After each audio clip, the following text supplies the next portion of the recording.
श्रावण महिना संपल्यानंतर सर्वांचं लक्ष लागतं ते लाडक्या बाप्पाच्या आगमनाकडं आणि आज आपण आहोत काळबादेवी या गावी कोकाटे बंधू यांचा जो गणेश मूर्ती घडवण्याचा कारखाना आहे या कारखान्यात आहोत आणि या कारखान्यात ज्या गणेश मूर्त्या घडवलेल्या आहेत त्याची रंगरंगोटी जी काय गणपती बाप्पाची रंगरंगोटी असते त्याचं पितांबर असेल सजवण्याचं किंवा वेगवेगळे त्याची पैलू असतील याला आकार आणि त्याचं जी काही रंगसंगती असेल त्याचं काम आता या ठिकाणी पहिल्या श्रावण सोमवारपासून या कारखान्याचं एक वैशिष्ट्य आहे की ज्या दिवशी रामेश्वर कालिकाचा पहिला नामसप्ताह सुरू होतो त्याच दिवशी या कारखान्यात रंगकामाला सुरुवात होते आणि बरेचसे गणपती या ठिकाणी पूर्ण झालेले आहेत। आत्ता ती तयारी झाली सुरू आहे ती गणपती रंगवण्याची आणि आपण पाहू शकता या ठिकाणी स्वतः या कारखान्याचे जे सर्व आहेत ते आपल्यासोबत आहेत। काका काय सांगाल, दरवर्षी मोठी लगबग सुरू असते, यावर्षी देखील तशीच लगबग आहे।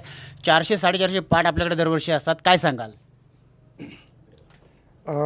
मातीक सर्वसामान्य सांगायचं झालं तर मी जे काम करतो ते शाडू मातीचं काम करतो आणि हे काम करत असताना त्याला लागणारी मेहनत ही POPपेक्षा पण जास्त भयानक असते आणि त्याचबरोबर मनुष्यबळ हे सुद्धा या शाडू मातीसाठी आवश्यक असतं। ते सर्व निर्माण करण्याचं किंवा तयार करण्याचं काम मी करत असतो आणि प्रत्येक गणभक्ताला जास्तीत जास्त चांगल्या प्रकारचा गणपती कसा मिळेल आणि त्याची रंगरंगोटी कशी चांगली होईल याकडे लक्ष देऊन मी ते सगळं काम करत असतो।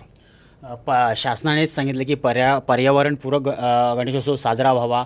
आपल्याकडं अनेक वर्षाची परंपरा आहे की शाडू मातीच्याच मूर्त्या आपण घडवता आणि अनेक दूरवर आपल्याकडच्या मूर्त्या ह्या दूरवर जात असतात। दरवर्षी महागाईचा फटका देखील आपल्याला बसतो आणि या वाढत्या महागाईत देखील आपण आहात तसेच उभे आहात। आपल्याकडचे म्हणजे जे काही येणारे पाट असतात गणपतीसाठी जे काही ग्राहक आहेत त्यांची संख्या वाढलेली नाही, परंतु ही संख्या दिवसेंदिवस वाढत चाललेली आहे। हे आपल्यावरचं प्रेम आहे किंवा आपण जी काही कलाकृती घडवत आहे ही सर्वसामान्यांपर्यंत पोहोचलेली आहे का? नक्कीच हे नक्कीच पोचलेलं आहे, कारण रंगरंगोटी आणि त्याचबरोबर गणेश भक्तांचं आमच्यावर असलेलं प्रेम आणि आम्ही जे कला जोपासली आहे त्या कलेवर असलेलं त्यांचं प्रेम यामुळेच गणपतीचे पाठ दरवर्षी माझ्याकडे वाढत असतात। दरवर्षी वेगवेगळे ग्राहक या ठिकाणी येतात, अगदी रत्नागिरीच्या ग्रामीण भागापासून ते शहरी भागात असेल किंवा रत्नागिरी तालुक्याच्या बाहेर काळबादेवीतील कोकाटे बंधू यांची गणेश मूर्ती जाताना आपल्याला पाहायला मिळते। अनेक पर्यावरणपूरक गणेशोत्सव हा कोकणात साजरा व्हावा असा संदेश देत शाडू मातीच्या मूर्त्या एक सुबक मूर्त्या या ठिकाणी घडवण्याचं काम होत असतं आणि आता आपण पाहतोय की या ठिकाणी रंगरंगोटी सुरू झाले।